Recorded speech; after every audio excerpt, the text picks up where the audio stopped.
I'm Rob. And I'm Dave. We've got the same dad. But we didn't meet until I was nearly 30. So this is the podcast where... we make up for lost time. Do you want to say that again? We make up for lost time. By sharing an album that... your... brother... shared... No. No. Well, it's somewhat fitting then that this month we're talking about an album as it celebrates its 30th anniversary. We're talking about Suede's Dog Man Star, which I think if you look in the dictionary for a definition of the difficult second album, it should just have a picture of Dog Man Star. Honestly, this is a very, naughty, difficult, dark, impenetrable record sitting between two very, very, shiny happy poppy hitty records full of smashing hits. Not without that grime, but yeah, Dogman Star is a difficult record. The only reason it might not sit in that dictionary though is because whilst the archetypal difficult records are divisive at best and derided at worst, everyone pretty much loves Dogman Star. The critics unanimously kind of claim it to be Suede's masterpiece, and I think a lot of fans will have it very, very dear to their heart. And it's a very storied record with a very complicated backstory and it's earned all these accolades despite its somewhat traumatic genesis, or perhaps because of in some ways. I think we need to fess up, Dave. This is a do-over. In the entire history of Your Brother Should Know to date, we've never had to re-record an episode, but in this case, there was just so little joy in the way we disagreed about this album. We're having another punt. So, in the length of a tweet, in the past week since we rammed heads so boringly, aggressively and uglily last week, so heroically, dully, yeah. Has your opinion of Dogman Star shifted at all? In a tweet, 144 characters. No, it hasn't. Still find it bit dull, jury quite a lot out. Okay, well, I'm sorry to hear that, but in that case, let's just rewind a second. Before I sent you this record, what were your preconceptions of Suede? Well, I was really excited that you said Suede because, obviously, how far into a Suede podcast can you get without mentioning the Britpop word? But I ducked out. That far, yeah. I ducked out of Britpop. I don't know what I was doing. So in my consciousness, they were the interesting of the four Britpop bands: Oasis, Blur, Pulp, and Suede. They were the ones I knew least about, and perhaps were the ones I was most interested in, having heard a couple of their songs on the radio, because they appeared to me to have a really clear, that's a great term, sonic identity. And I was... a very apt one. Yeah, and they really do. And I'd just never gone there. So I was very happy that we were doing it. But literally all I had heard was snippets of the hits on the radio. And fine hits they may be. Oh, and I knew that the guitarist had left at some point, somewhere through an album, and was replaced by a teenager. That had filtered through to me. And at what point did you realise that is the album we're discussing today? Last time we tried to record this podcast. Okay, so I assume if you're tuned into this podcast, you're probably an insatiable Suede fanatic. But the broad brushstrokes of the story are, Suede, I think, are both predate and transcend the Britpop movement. It's kind of a shame to log them in with that. But they did celebrate and at times cast shade on Britishness at a time when British music was going through a renaissance. And it's kind of understandable they got lumped in with that. Yeah, they emerged kind of all guns blazing, 1993, cover of Enemy before they even had a record out. I recall debut album Suede, propelled by some huge hits, Animal Nitrate, So Young, Metal Mickey. They became the biggest band in Britain overnight. Then they were on the juggernaut. Fame, fortune, excess followed. It's a typical story. All the touring burnt them out, and the very, very fruitful relationship that frontman Brett Anderson and guitarist Bernard Butler, who co-authored all the songs together, disintegrated quite rapidly. Then when it came time to make their second album, Dogman Star, by this point they were barely talking to each other. It's well documented that all four members of the band were never in the studio at the same time creating this, and the album was actually written by post, essentially. Bernard would record demos on a 4-track or whatever and put the cassettes, not even drop them round, put the cassettes in an envelope and mail them over to Brett to brainstorm his lyrics and his melodies. And so what you're left with is quite a disjointed listen, I think. And I think that's one of the reasons that this record has been so celebrated but also so misunderstood. It's clear to me that it didn't touch you emotionally. Is there anything technically you didn't enjoy about it? Yeah, two things probably. The first is that the front and center thing when you try and think, well, why is it that I'm getting sort of halfway through every track and just having to look at my phone and go, is it over yet? Not in a kind of like, oh God, I'm hating it, but in a kind of, it's not grabbing me way.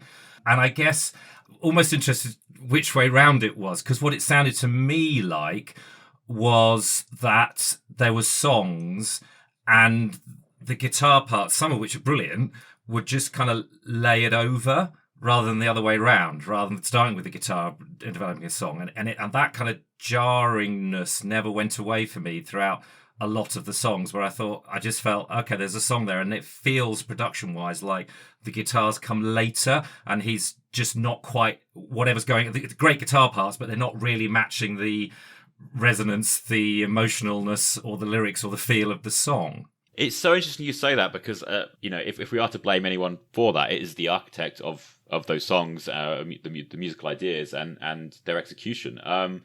It's very clear that at this point Bernard Butler was very frustrated with being in Suede, and I think he didn't want to just kind of be in a quote-unquote pop band.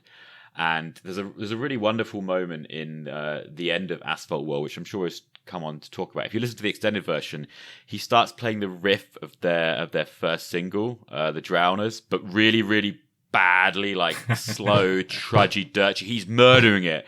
And it's kind of like a big send-off. It's almost like he knew that this would be the last record that he probably would be the last record of Suede. He could never imagine that have this wonderful second act. That sounds like the guitarist equivalent of a middle finger. Completely. But having said that, Bernard, did write all these musical ideas, and was, as I understand it, worked very, very closely with the producer Ed Buller to realize them and to realize his own sonic ambitions, right? Which I find quite wonderful. I mean, I think one of the reasons this album has really always hit hard for me is because it is such a strong guitar album. My relationship with Bernard Butler is obviously very one way, but also quite complicated. In that I kind of love him, but only because I understand everything he's doing and I can see the decisions he's making. It's all very showy and big and clever and melodic and off kilter, and it has this grit and grime, but it's not like technically schooled. It's using a lot of kind of Hendrixy language, a lot of techniques that I was probably internalizing around the first same time I heard this album. Yet he's doing more than just playing chords and solos, right? He's got this wonderful way of playing these kind of lead lines over choruses and these little fills, and it's quite ornate, and it is not unimpressive, but it's more about the musical personality than it is the technicality. Can we go down a quick Smith's cul-de-sac? Just because I guess what it the obvious thing to say is guitarists that don't just knock out the power chords in the verse and chorus and do a great big solo in the middle, where they're kind of integral to the architecture of the song. And obviously your go-to is Johnny Marr and the Smiths, because they're not verse chorus in that way. They're absolutely every single little flow of it, of the guitar part and nuances add to and are the song, if that makes sense. And at their best, the Smiths, Morrissey and Johnny Marr's two voices there absolutely meld. And I suppose my slight problem with this album is that there's the same level of desire to have that intricacy in and tapestry of guitar work being part of the song. But clearly they weren't, obviously Marr and Morrissey fell out, but clearly they'd already fallen out by the time they were trying to make this album. So it just didn't gel in the same way. I mean, I definitely feel that tension. I definitely feel the album being pulled in two different directions. Mm-hmm. But what I can love is that you feel this rug kind of fraying a little bit. You feel some, but it's also that tautness is what makes it exciting to me. And I do think some of the reason this record may be so esteemed is because of this kind of exotic backstory. Everyone loves the idea that an album that could and should and almost did tear a band apart exists and was made, and you can hear it. You can hear that drama. You can't really extrapolate the music from the backstory at this point in the album's existence, and even actually when it emerged. I mean, it emerged as a band, as a three piece, who then launched a nationwide hunt for a new guitarist. And went on the road.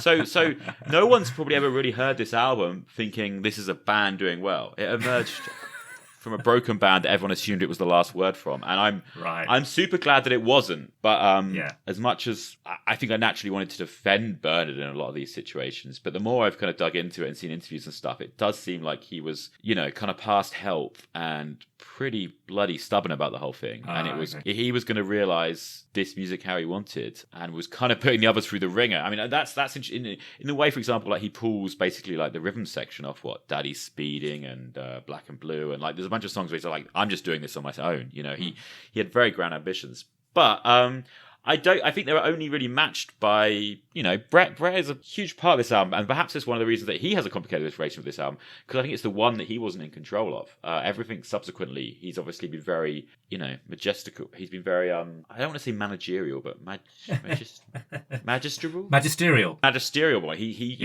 you see the press images today, it's very much him with four guys behind, and on stage, like he hams it up to the max, and no one is going near the limelight. Sure. But at this point, there very much was a kind of Page and Plant, Morrissey and Marr dynamic going on, and enough ink has been spilt on this topic already. But so that does bring me to my sort of second kind of why I think I'm not totally engaged is, and I'm really interested actually in therefore what you said about Brett's relationship with the album, because it is possible to lay out Brett's door that sometimes he can wander into the foothills at least of slight overblown pretentiousness in his imagery. 100%, and he would be the first to admit that. And when we go through the, if we start talking about individual songs, which we can and will do, there's a number that he's not disowned, but he spoke quite critically about. And I think it's interesting that this record he definitely puts through the ringer, and probably because he did lack that sense of authorship. Sure. And I think it kind of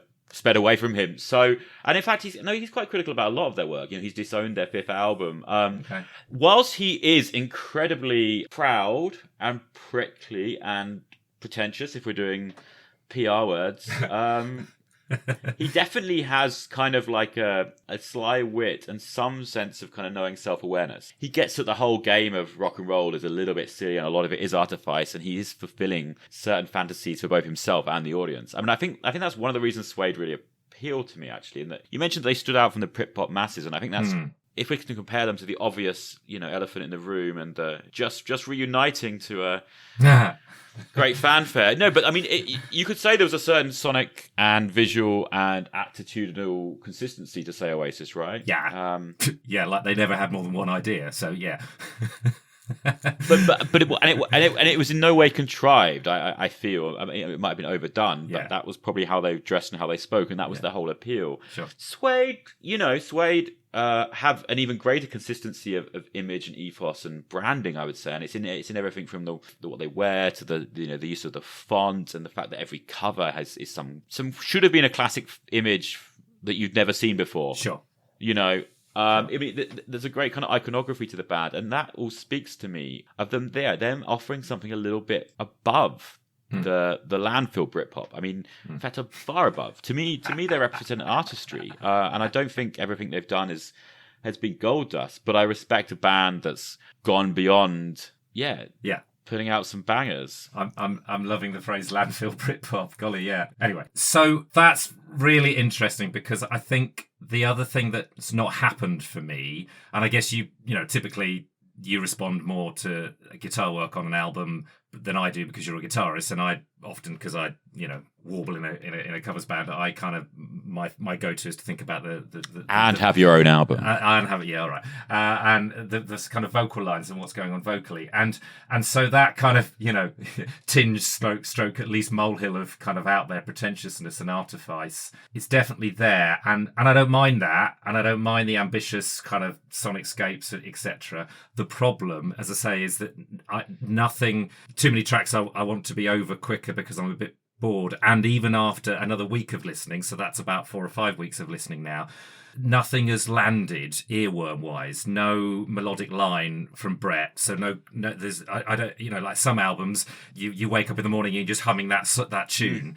Nothing, literally nothing has been anything other than surface level listening for me. It hasn't seeped deeper than that. But I guess where I am now is I perhaps feel a little bit sorry for Brett trying to if you like, do all of that and create a work of art when he's not able to interplay with his guitarist and he's just having to make the best fist of this dominating, if you like, kind of this is what it's going to be figure. So for me, what's come out is he's not quite managed to turn what Burner's given him into memorable stuff. Yeah, for a band that, for all their artifice and imagery and deep dark themes and this artistic seriousness I credit them with, Suede are and can, well, rather Suede can be, one facet of Suede's personality is definitely being a great pop band, right? Okay. And it's not a coincidence that coming up, the album that followed this is by far their poppiest and their most successful, and the one that I think had 5 or 6 singles, of which 3 or 4 of them you would recognise. Sure. It's a clear reaction to this. However,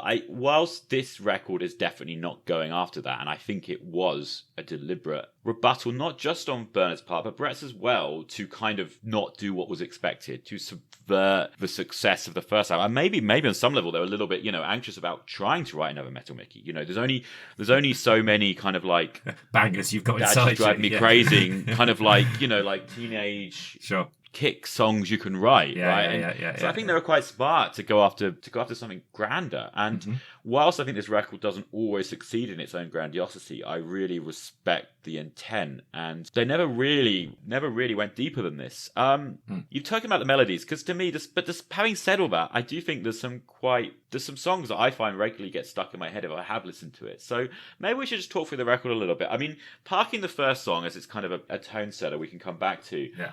I feel like the kickoff, I don't see how tracks 2, 3, 4, We Are the Pigs, Heroin and Wild Ones, I don't really see how you can come away from that not sold. I think that's an incredible trio of songs, of tunes, of choruses, of memorable moments that I could see myself singing on any day of the week. Did none of those really strike a chord? I think those first 4, if you, again, the We Are the Band is clearly a kind of intro.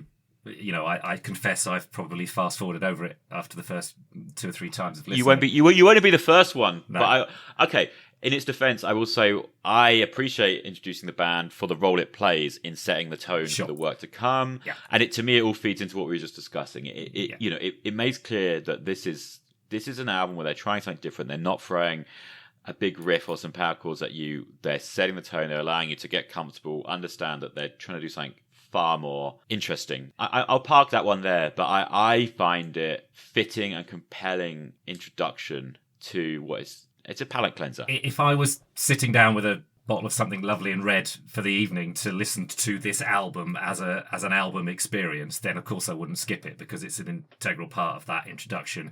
If I'm casually listening to it while putting the laundry out, then I'd probably go to track 2. I mean, that may be your problem. Dogman Star is not a laundry album. No, that is probably the problem.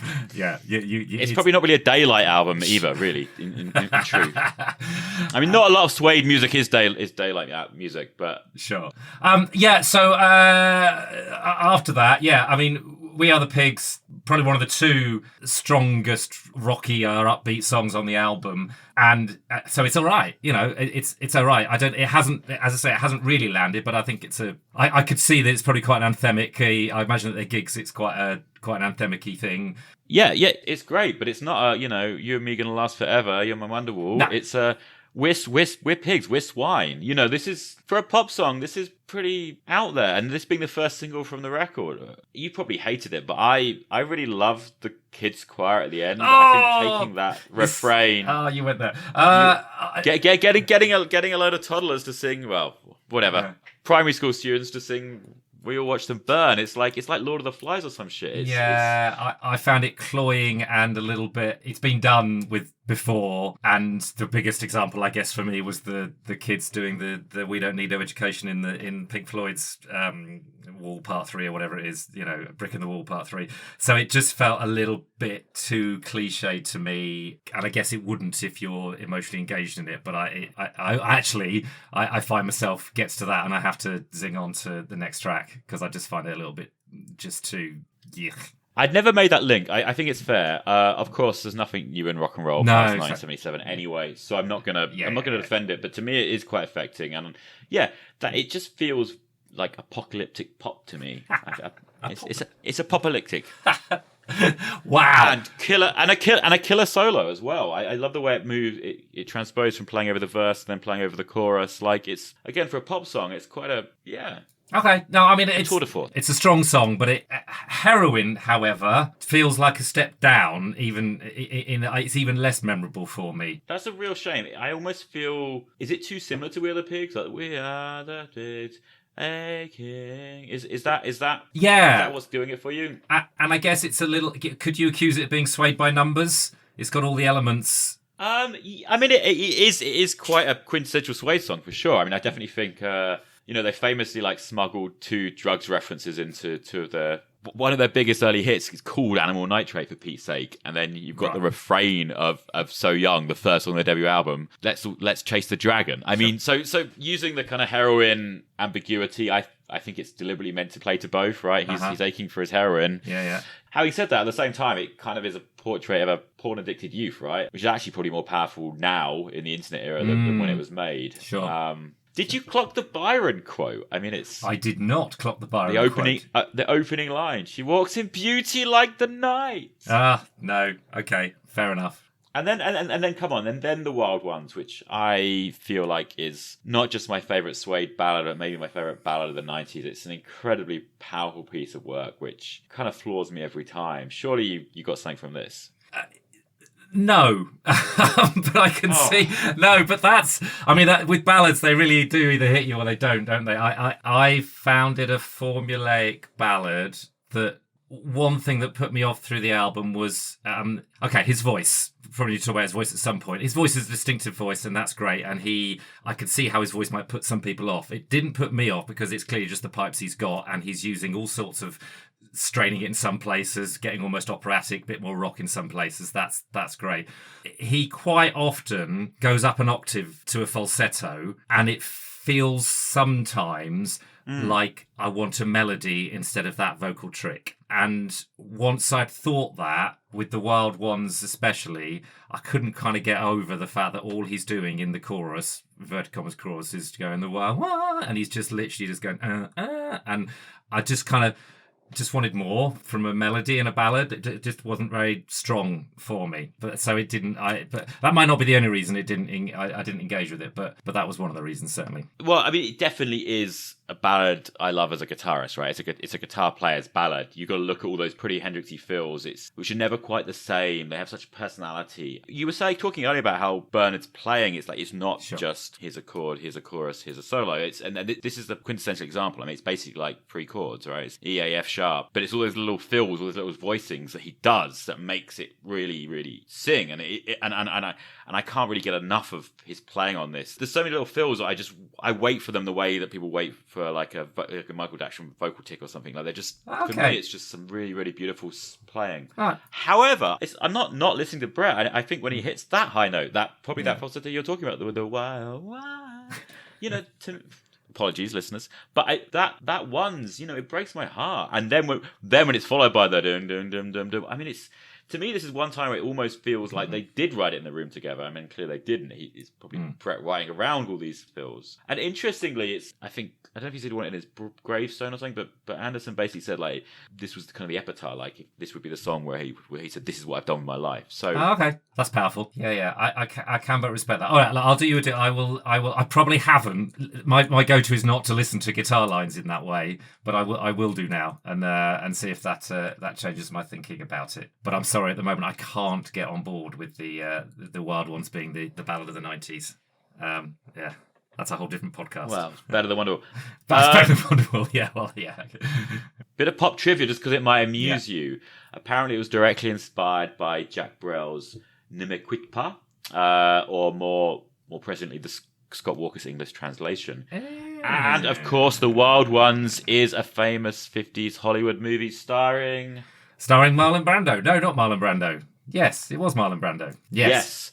So who do you think the next song's about? Daddy's Speeding. I don't know. Which 50s icon famously died in a car crash? What's his name? Teenage blokey, Rebel Without Cause. Can't remember his name. Yeah, the other one. James Dean. Yeah, was it? Yeah. Okay.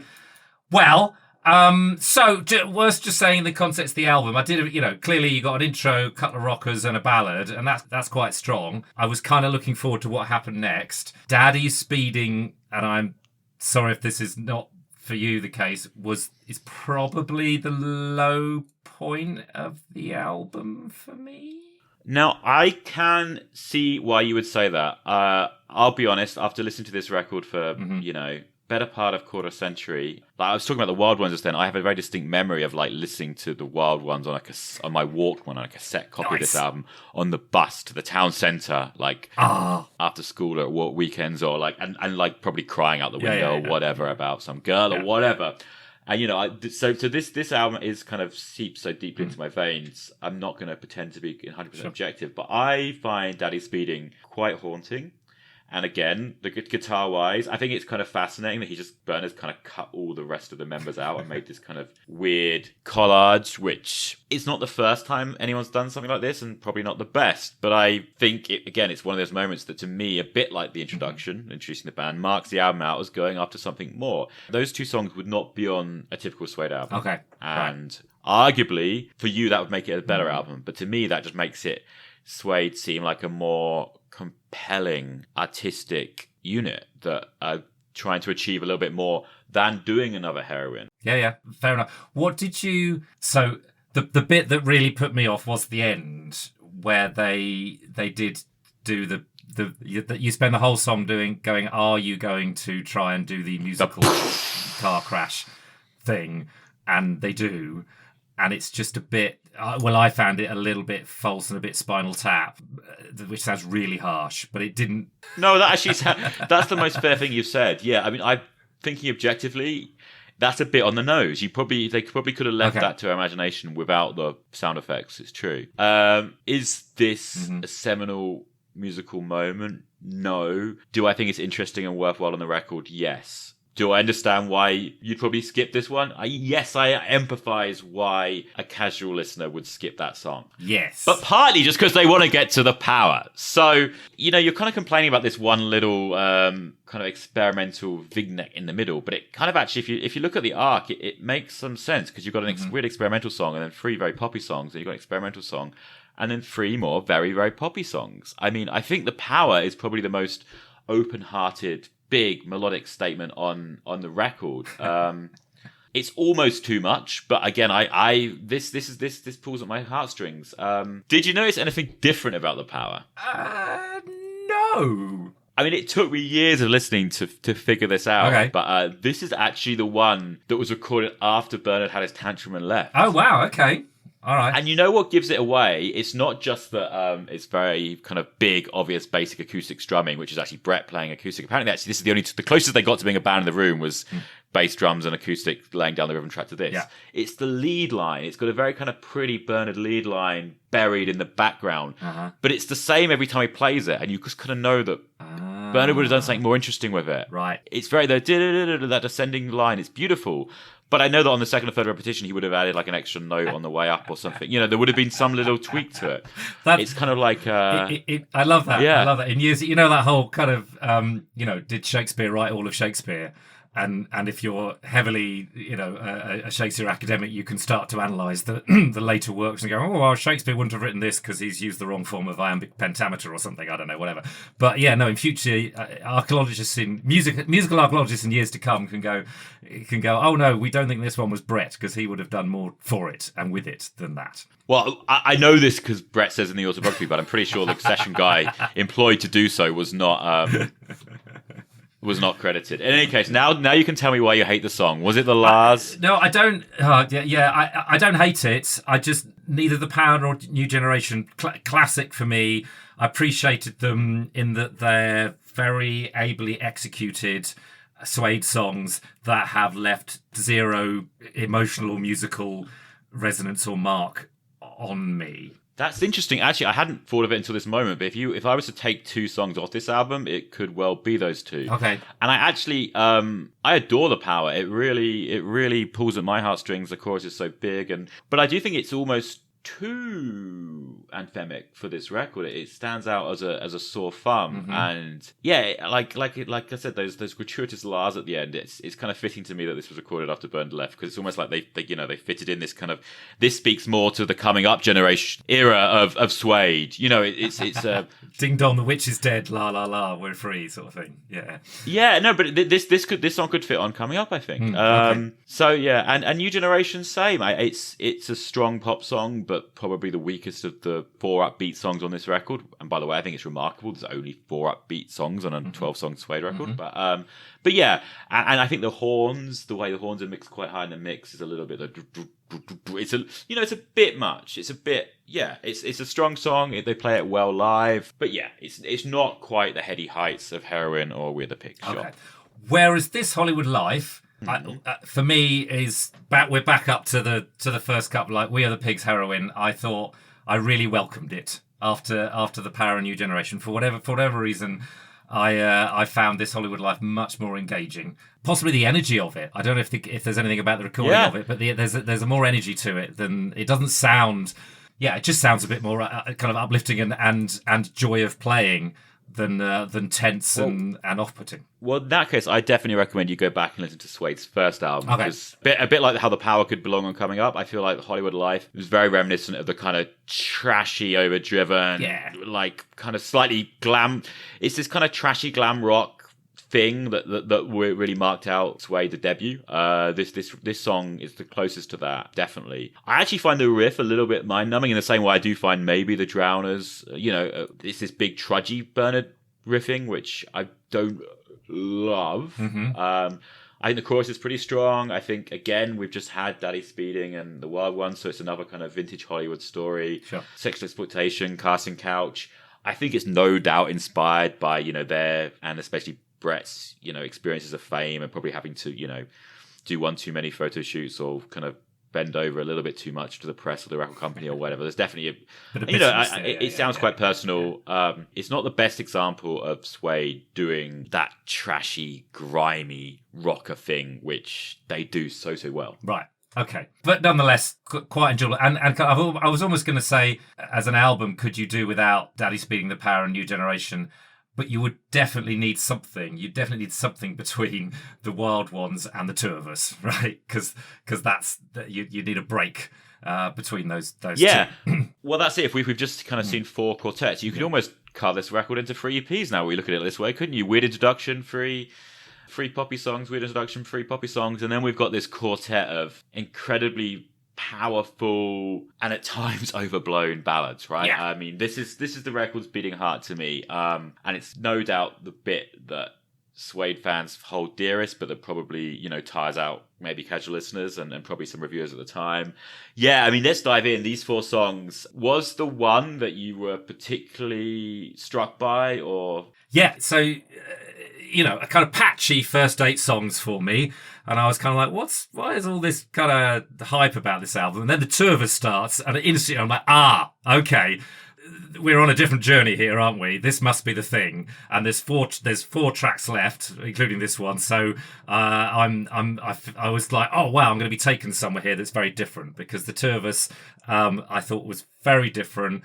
And I think has some of the strongest moments in the album. That bit, Alone but not lonely, alone but loaded at the end, when he kicks into that. Actually, having said that nothing emotionally resonated, actually that I do get little hairs around that moment. And I could see with repeated listening. And it's the voice, isn't it? It's the voice that does it. It is, although there is if I'm going to be hypercritical, he does in the Two of Us I'm going to go falsetto, because I can't think of a melody, potentially, if you're being mean. I wish you'd never put this trick out I to know, me, I'm sorry. It's so... The thing is, I'd kind of clocked it, because the lead single off their last record, you will detest, because it's called She Still Leads Me On, right? And the twist is actually about his mum, which I think is wonderful and shows the book progression in their songwriting and the thematic material they're dealing with. But the chorus is like, she leads me on. Like, can I try to do that right? It's basically, she, octave higher, leads me on. It's like, it couldn't be... And ironically, he can't really do it live that well anymore. Okay. But yeah, even though he only wrote it a couple of years ago. But there you go. But other than that, I was all The Two of Us. I was like, oh, I am being taken up, at least 2/3, possibly 3/4 up a mountain where, there's 3 tracks to go, and I'm really excited about what's going to come next because this has shown me something different and exciting, and I'm engaged with it. So I did like the two of us. I can't agree more. I think the two of us is possibly I disregard what I said about the Wild Ones. This is a ballad, so therefore, and it's more powerful. So maybe this is the best ballad of the 90s. I don't know. I find this a real sucker punch. This hits me hard every time. I think the line, yes, the two of us, the chorus, but also the lying in my bed. That line. Yeah. You just and I mean, what a Suede lyric, making love to the nuclear age. I mean, yeah, it's and of course, there's a backstory to this, right? It's on the surface. It's written very much about kind of two bankers, having this kind of adrift relation. Well, actually, so that's what's to the song's credit. It's not. Did you think it's about like a romantic relationship? Yeah, because I hadn't got deeper into the lyrics than probably 9 or 10 listens. But yeah, no. So if you're going to say it's about two, the last I was like star-crossed lovers, 2 people he knew, or 2 bankers. Okay. Yeah, I mean, Brett said repeatedly that it's about these 2 kind of adrift bankers in the city. It's not entirely obvious perhaps, but the lyrics, 2 silhouettes by the cash machine, a tango for the lonely wives of the business class, you're outside with a company's dream and the money goes round. Apparently this was all very much meant to describe relationship between 2, I guess, adrift companions. Whilst Brett has willingly lent into androgyny at times, I don't even think it was meant to be an LGBT tale. I think it was just really meant to describe 2 people that have drifted and the thorns that came between them. Of course, everyone at the time interpreted it as being about Bernard Wright, and I think over years, Brett's gone from saying, oh, this meaning revealed itself to me later, to almost kind of saying, oh yeah, it was deliberate at certain moments. But and I love it when songwriters do that. When it's kind of, I mean, how much has been read into kind of Bob Dylan's lyrics, like massive PhD theses, and I love it when it's like, oh yeah, no, I meant all that ambiguity and all those kind of different themes and metaphors that people have read into it. Yeah, and I meant every single word of that. Oh, did you heck? You're just riding on the wave of people's interest, but that's all good. Why not? We need to get through one podcast without mentioning. We do. Neil or Bob. Maybe this was the one. Maybe almost the one. Okay. Listening to it, I either thought it might be about the band split latterly, or I just figured it was a kind of heartfelt romantic thing of longing and loss about, the two of us and a relationship gone wrong. But which is no doubt how most people have understood it over the years. Yeah. But okay, great wedding song. I guess people do play Suede at their wedding, but probably not much, not off this album. I don't know. I'll have to, but we'll come to that. Okay, we'll come to that. Right, fair enough. So, Black or Blue? Where are you at with Black or Blue? I think because I spent so much time with this body of work, it all flows together so well. This quartet is really just an emotional arc for me. Okay. Having said that, I can see how there's moments where it gets a little bit overblown, and Black or Blue, and to a certain extent the strings on Still Life, maybe the moments where it kind of gets a little bit overwhelming. Brett said it himself that this song was a vaguely underwhelming piece that stepped into the unwelcome fringes of pretension, which I thought was pretty self-aware, because the strings do get a bit silly. I kind of like it, but it's not the two of us for sure. For me, having been taken up, I almost wonder, I had such high expectations after Two of Us, and then the next 3 just didn't quite meet them. So I'm kind of dealing with that expectation. So Black or Blue, about a third of the way through, I just started to lose interest again, in a way I had in the earlier parts of the album. Partly, there's a thing, it keeps reminding me of, do you know Moulin Rouge by Baz Luhrmann? I think I've erased that from my memory. Okay. The opening song from that is David Bowie does of all things, a Nat King Cole cover, and it's There Was a Boy. There was a boy, da, da, da, da, da, da, and Brett's There Was a Girl. I don't know if it's a homage or what, but it really reminds me of it. But then isn't as interesting. I'd never made that link, but I would have thought it was definitely a homage. I mean, as we've seen, Brett's kind of riffing on Byron and Bowie and James Dean and, whatever kind of comes to mind. Sure. So I don't... Sure. I think it's highly likely that was a reference. I think the line that really hits me and maybe makes a song for me is that I don't care for the UK tonight. I find that really, really powerful. Well, remember this album dropped in October '94. Yeah. This is like just as Britpop's really getting into gear, Sure. and it's very, very cool to be very, very pro Britannia Sure. and to wear the Union Jack and to make that statement, I think is pretty powerful and pretty Suede. Yeah. Also, I mean, there's a backstory to that. This song is, if you didn't clock, about racial intolerance. It's basically inspired by his relationship with an artist of South Asian descent, I and didn't know that. Yeah. and the prejudice they encountered just when they're out and about cavorting in London. Same artist actually is the inspiration of, I think, a bunch of songs. It's definitely the Wild Ones, definitely So Young.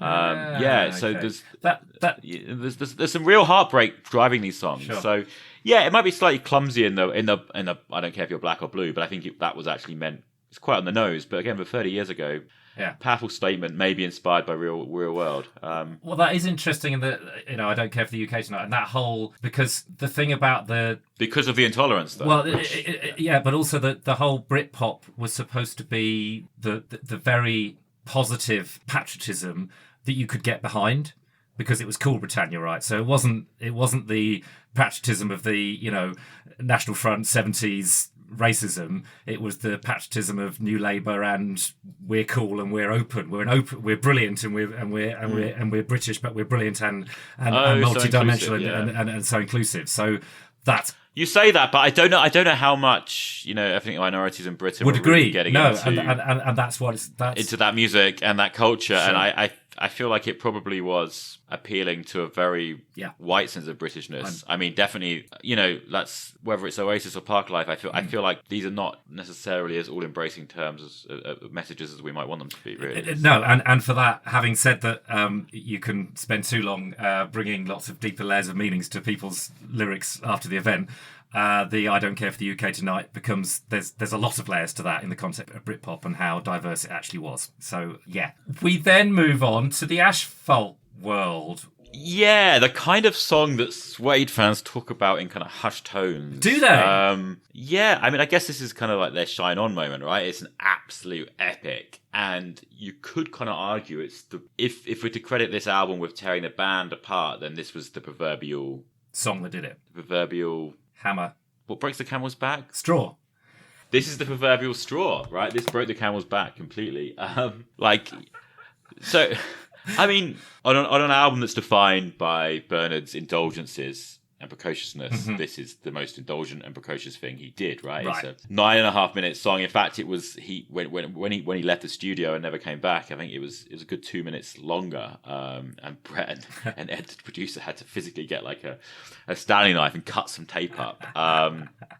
It's monumental, and it's just so sprawling. It's so Suede. It's kind of the quintessential Suede song in so many ways. Yeah, I can't not consider it a masterpiece. So two things, I guess. Genuinely, the first half, and it is a song of two halves. I could but doff my hat to the producer, or maybe it's Bernard. I don't know, but the sound, the big, massive sound. I don't know how many layers there are, but that's great. I love the sound of it.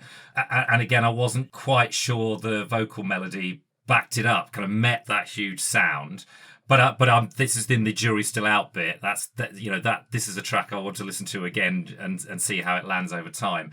I guess my question is the second half and the extent to which you find that second half of, I can only describe it as sort of, you see, I'm sure there's more to it than some plinking, but I'm hearing quite a few minutes of sort of, for me, not interesting plinking going on, but there's more to it than that, I assume. This is the car crash in slow motion, right? This is you're right, in that there's not a huge amount, arguably, tying the song together with the crazy sonic indulgences. Right. And this is the carpet being torn, right? We're being pulled in two completely different elements, and I find that impossible not to watch. Okay. And it kind of, it's a distillation of everything we discussed earlier about the album being defined by two very big personalities that both probably want something a little bit different from the record and both want as little to do with each other as possible, but are left kind of with, I wouldn't say a happy compromise, but kind of a glorious, messy,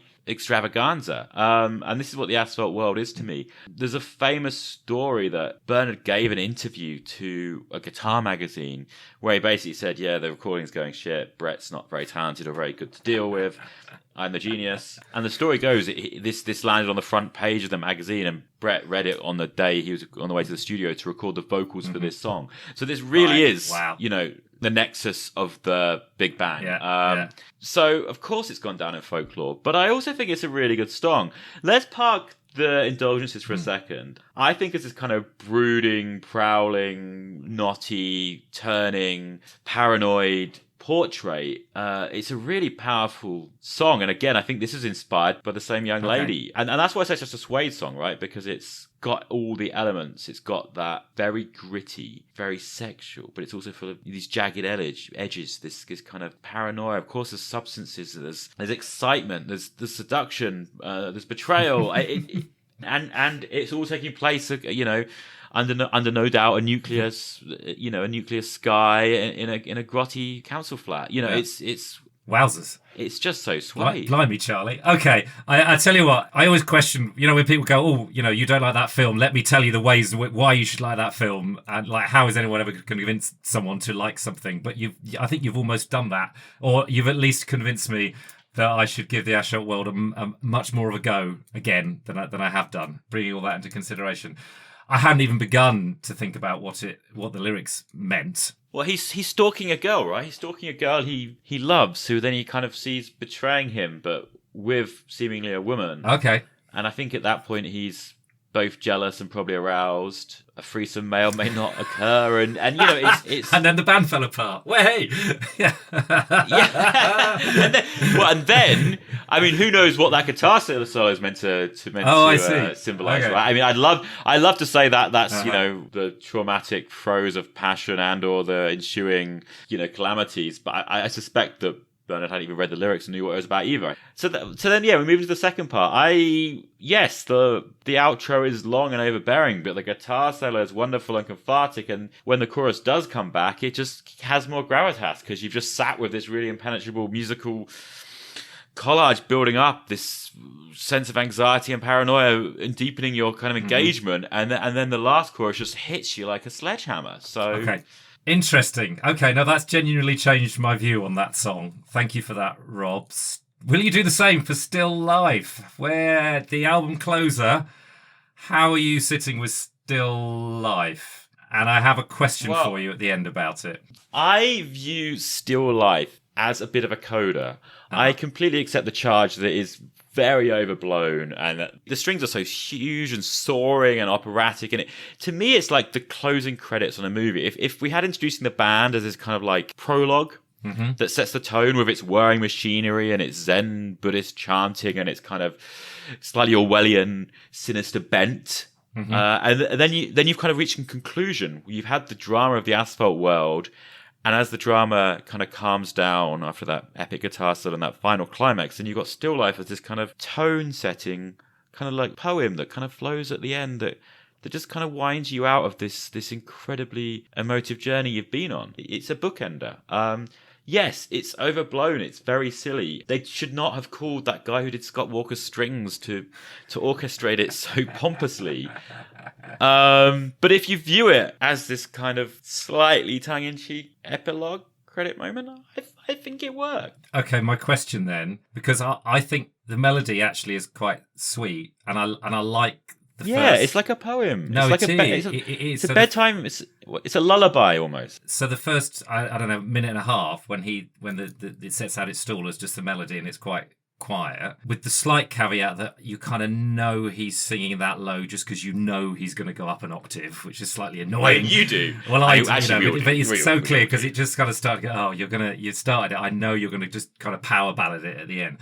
Question: as a coda of the album and a sweet coda and a come down, would it have been better to just do the quiet one octave first bit, minute and a half, 2 minutes, not go up to the la la and not have the strings, just have it as a quiet coda? Because for me, it would have been a far better album closer if it had done, because I don't like the power ballad bit at the end, and the strings really wind me up, not least because you are aware that they phrase from Bolero, the piece of classical music that Torval and Ravel. Dean, Ravel's Bolero, that Torval and Dean used in their famous ice dance. At the whole, like it's the number one. Everybody in the nation knows that piece of classical music if they know any bit of classical music because of Torval and Dean. It's that. So you can, if you're going to use some strings, at least use something a bit more original than that. But that whole bit just left me cold because I quite liked the fragile melody at the beginning, and I felt like they just took this fragile thing and blew it up to not even 11 but 77, and it just fragmented it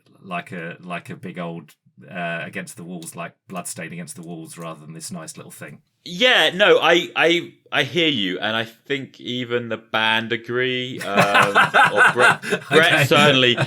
Well, Brett certainly said even when he was there in the room watching the orchestra perform it, he was like, "What are we kind of doing? This has reached Spinal Tap levels." Okay. And I think it was the last. I think it was the last overdubs being done for the album. Well, meanwhile, Bernard was in a studio somewhere down the road, adding some contractual obligations to Black or Blue. It all sounds quite.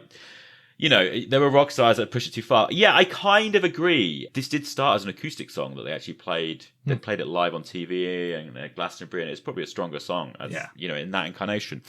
But having said that, I think because this whole album is so dramatic and over the top, I can take the pomposity.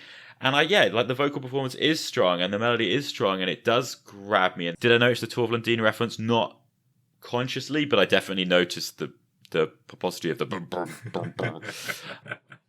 And now you're saying that you could, all that pomposity strings at the end, you could almost read into it a bit of, if you didn't know that they regretted it, a bit of sense of humour at the end, where they've gone to some dark places and done some quite extreme things, and then just gone, we know we're extreme, and here's some very knowing extreme. You could see it as a knowing wink. So Dave, I have to say you lied to me at the beginning of this podcast. It's clear to me that your opinion of this record has actually changed somewhat over the last week. That either what we talked about on that day or the deeper listening you've done since has revealed some hidden depths to this record. It doesn't sound like you completely hate it anymore. No, but I didn't completely hate it last week. I just a little bit didn't see what the fuss was about. And I guess even in this podcast, I'm starting to understand its history journey, its place in your psyche and therefore other people's. Yeah, in that sense, it was probably the wrong album to recommend you. I picked it because of its grandiosity and its depth, and I thought it would have a lot to talk about. But without knowing the Suede backstory or the mythology or whatever, you kind of need to have gone on the journey with the band and understand its significance in their oeuvre to really appreciate what's happening. And I probably should have recommended you something completely different. Is now the moment to kind of bring you up to date on them? Yeah, so I have a related question to that. Is I'm fascinated by this central relationship. So my question was not just like, where are they now? Where are Suede now? And where is Bernard now? But did they ever get along? Were they mates at some point in the first album? And what happened? Was it like a Lennon and McCartney thing? Were they mates and then they fell apart? What was the story? Yeah, that is the case. There was meant to be pretty much thick as thieves. Okay. Bernard answered an ad to join the band in the NME, I believe. He was the last to join, but he'd been in the group a few years. Famously, Justin Frischman, who went on to be the lead singer of Elastica and go out with Damon Albarn for many years. She was a member of Suede in the early days. Oh, wow. Okay. Around the time they were managed by Ricky Gervais, interestingly enough. What? Yeah, I know. You can't just drop that. It seems that they were. Yeah, no, I know. It's a strange footnote. I think Brett and Justine were both playing guitar, but they kind of acknowledged that neither of them were quite good enough, and they advertised for a lead player. And I think there was a bit of a crossover, but once the relationship with Justine went sour, thankfully she left, and that's when Suede kind of become the Suede we know today, and that's what led to this really great first album, which I think in hindsight might have been a better one to recommend to you. Okay. Having said that, knowing everything you said about vocals and melodies and knowing actually what a sucker you are for a good pop hit, I think you'll actually get something from Coming Up, which I've obviously mentioned a few times already today. So for anyone that isn't aware, after Bernard stormed out and they were left with the task of promoting this mammoth monstrosity of a record with no band, they once again had to recruit a guitarist. And it was down to this 17-year-old, as you mentioned, Richard Oakes, who apparently unprovoked just sent a cassette in, said to their offices saying, I know you're looking for a guitarist. And it was like a recording of him playing, I think it's one of their B-sides, like Perfectly, and probably some other songs. They were probably looking for someone that would just shut up and do what they were told and be able to play all the songs competently, so they could just go out on the road and tour this record and have someone they can mold in their image a little bit that wasn't going to be too much of a disruption. So they didn't go down the route of getting a famous player from another band or whatever. Sure. They got this kid who was apparently just kind of slid in very easily. The secret is that he was short-sighted. Okay. And he never wore his glasses on stage, so he could never see the audience. So he didn't really realize he was playing to thousands of screaming kids. Don't worry, laddie. There's only 5 people in the room in this thing called Wembley Stadium. Yeah, brilliant. Yeah. I don't think they were at Wembley quite yet, but But in any case, at that point, from the moment this record dropped, everyone's kind of written them off. They're a sinking shark, right? They're touring a record as a kind of hodgepodge band. No one knew that, they've lost their primary songwriter. No one knew that Richard would go on to actually slowly but surely. I mean, he wrote most of Coming Up, but I think it was a much more laboured process, and Brett was much more hands-on. And he famously rewrote a lot of the choruses and applied his own stamp on things, and probably kept quite an authoritarian control on everything since, as we discussed earlier. But yeah, I do think you'd enjoy Coming Up. It's a great record. There's just this abundance of melody and abundance of joy on that album. It really is. This record's very claustrophobic, and Coming Up is very open-hearted. Right. It's kind of their pop masterpiece. Okay. So depending on if you want to go down the credible route or the put it on when you're doing the Washing Up album, those are the two that you should go back to. Cool. And I also have to ask, because I think it's front and centre for me in the story of the album. Clearly the producer had a hell of a job and must have been quite fundamental to the whole thing. And I wonder, is that the case? And who was he? What did he do? And what's he doing now? Because No, nothing. I mean, I can tell you that Ed Buller was an integral part of the band. He did also produce the first album and Coming Up, but was famously cut out of the fourth album, Head Music, which at this point was when Brett was very, very heavily addicted to crack and wanted to make a Prince record and was quite electronic. It's a very, very patchy, difficult listen. There's some great songs on there and some bangers they still play today. I think She's in Fashion was a bit of a hit. Everything Will Flow, some big open-hearted melodies. But yeah, that's a very, very difficult record made without Ed Buller. So, Dave, I'm glad you've at least kind of seen some worth from this record over being, hammered over the head with it for a few weeks now. Convention dictates, I should ask you, where would be the best place for you to listen to this album? So, I've got to give it more of a go, because yourself and actually too many people I know who I've mentioned Dogman Star to have said, oh, that's an amazing album. And so it's kind of weird, or is it weird? Well, actually, from everything we've explored, it's not weird that I haven't instantly jumped in feet first, because it's not a pop record, right? But clearly, listening to it while trying to get on with some domestic chores is not the way to appreciate and love this album. Clearly, I need to listen to it possibly after midnight with the curtains drawn. I'm beyond the age where I'll be doing that in a low bedsit somewhere in South London, but that would be the ideal place. But certainly it's a solitary journey album to be taken seriously.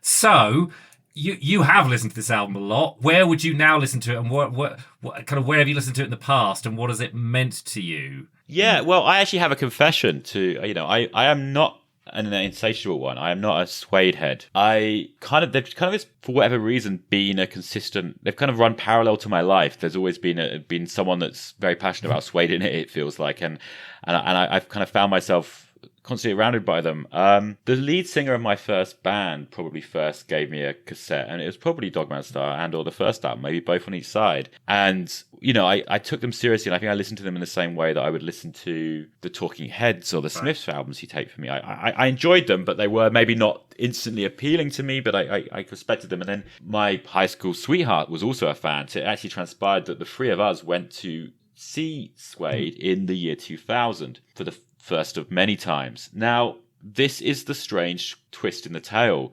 Suede may or may not be the reason that we first met, because it was on a trip to London to see Suede perform at Meltdown Festival in the year it was curated by David Bowie. And I definitely stayed with our mutual sister on that trip, and it may well be the first time that we crossed paths. So what, 2000? Yeah, some low 2000s. Wow. Okay. Well, brilliant. We have, for that reason alone, we're glad that Suede exist. Indeed. And I remember that gig. At that point, I was not completely bowled over. I was there with my two best friends, essentially, and knew some of the songs. But they're performing with a string section, maybe a sinfonia, and they did probably a lot of the still life kind of stuff. And it was, we were sitting in the cheap seats at the back, and I can remember telling there was a great gravitas to this music. And I enjoyed it, and I wanted to go away and investigate them. But it was not immediately, as you say, it wasn't something you could immediately jump on. But fast forward a few years, I'm a bit older, and they're touring their swan song, A New Morning, which, for the record, is the one album they did disown. And they played a university town near where I live, and it was a fantastic gig because it was one of the first times I'd seen a band of that magnitude with that many pop bangers that many people knew. So the mosh pit was electric when they were playing. Yeah, Trash, Animal Nitrate, Metal Mickey. It was probably We Are the Pigs and Heroin. It was an incredible gig, very, very sweaty, and I kind of came away with a great respect for them. Did I keep listening to them? Sadly not. I went off on my own journey, and it was fast forward 7 or 8 years when I was a young journalist in London, and I got to know an older journalist who worked for a national newspaper and got invited to what essentially became one of Suede's first reunion gigs. So they imploded in 2003 after this fifth record, New Morning. And I think everyone thought that was the end of the day for them. But they were invited by the Teenage Cancer Trust to reform for a one-off gig in 2010 at the Royal Albert Hall. They did so. Obviously, the crowd went wild, and they embarked on the first of many lucrative reunion tours. Before those reunion tours, they did some smaller gigs at smaller venues to warm up for fan club members and the press. And I distinctly remember kind of standing at the back at this point feeling kind of too good for the music. This was something I liked as a teenager, despite recognizing all the songs and probably bopping along. But, being with a cynical has-been hack and supping our lagers going, it was fun, but it all felt a little bit flimsy, I suppose. But it was 3 years after that Suede made something of a comeback. And this is ultimately the reason that I do respect them so much. Because it didn't just end after that fifth album. They've subsequently made 4 albums since reforming just 11 years ago. In fact, they made 3 albums in the space of 5 years, and each of those to me was better than the one before it. It went from Bloodsports was a fantastic comeback, a very kind of poppy, upbeat, but slightly edgy, a very, very deliberately Suede record. But that was followed by the meatier, deeper, darker Night Thoughts, and then came the Blue Owl, which I think is in many ways kind of a companion piece of Dogman Star. It's their darkest and most poetic work in many ways. And they've been described as a trilogy, and I honestly feel like these 3 records are as strong as anything they did in their heyday. And I've been a big fan. And I think that's the reason I came to respect and reassess Suede, because they weren't just a has-been Britpop nostalgia act that was just touring for dough. They proved they still had something really, really important to say, and it's been interesting to see how they've really developed as a band since then. With, as I say, Richard Oakes becoming a not just a 20-something whippersnapper, which he would have been. He would have been probably 23 when the band split up. Now he may be in his 30s, and Brett's obviously in his 50s, and they've found interesting themes to cover about the state of society, about mortality, about things personal and political. And I think they work much better as a band now. That's, just you saying that certainly increases my respect for them, because I think, you take bands from 20, 30 years ago reforming to do gigs for money, that's great, it's fun, and you take it with a pinch of salt and you know what it is, but it's a very it's a very different thing. Actually, even and you even accept, okay, you've got on and you go to the studio and make one album because you've got some stuff that left over maybe from 10, 15 years ago. But to make a series of 3-4 albums, that's quite impressive. It just makes you an artistic unit again, rather than a tribute act to yourself. So I have respect for that, and will be and it's always really interesting to kind of do that what Katie did next thing, or so what did Suede do literally, the same people but 10, 15 years later with all that clear talent, but with the benefit of more miles on the clock. So I'd be really interested in listening to those again. How did you sort of dip back into the world of Suede then?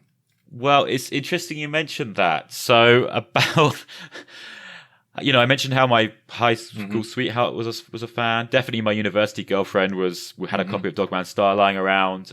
You know, they've always kind of been there. And then about a decade ago, you know, I fell in love with a diehard Suede fan, my current partner. And as a result of that, I remember distinctly, it was the day I went to go and see the Rolling Stones in Hyde Park that I bought a copy of Bloodsports from FOP in London or whatever to take home. I'm not sure at that point, you know, that they even knew that there was a new record, and it was a grand surprise. And then we went on that journey, kind of buying them as they came out. And I'd say each one has been better than the last.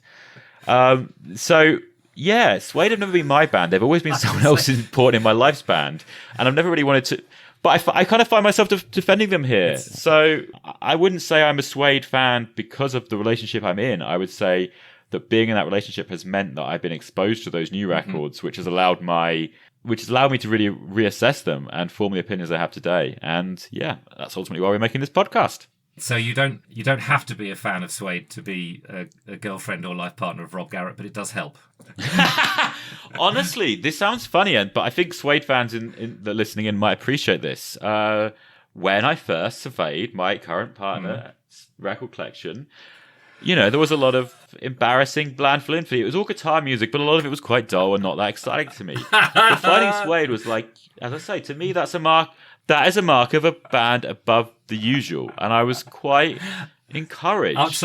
It was, it's like this. There's some artistry to this. I love that. Up till this point, up till the Suede, I was like, I'm not sure this is going anywhere. Oh, Suede. Oh, okay. No, this has got legs now. I can see this. Yeah. No, that's fair enough. Well, we always set out to make a podcast about music and not about ourselves, but we kind of realized very quickly that ourselves were going to creep into it. I don't think any episode has been more personal to me than this one. Suede may be the reason we met, and are definitely the backbone of my current and hopefully final relationship. So Dave, I hope you're gonna share something nice and lightweight with me next month. Well, funnily enough, I had planned, and there's some resonances. So you've mentioned Scott Walker, I think at least once, possibly twice in this podcast. Yeah, Brett was a huge Scott Walker fan, and that was the point. He called up Brian Gascoigne, the guy who did a lot of the strings on apparently the famous Scott Walker records, to do Still Life. I did not know that before. I had already thought that I wanted to pitch to you an album I've loved, which is Scott Walker 2 for the next one. Okay. Another sophomore effort, as they would say. Yeah, definitely a sophomore effort. Oh, wow. Yeah, no, I've been wanting to know about Scott Walker since someone gave me a haircut about 20 years ago and started talking to me about him. So, yeah, this is going to be great. I look forward to learning more about Scott Walker and your haircut at the next episode. In the meantime, if you have been, thank you very much. Bye.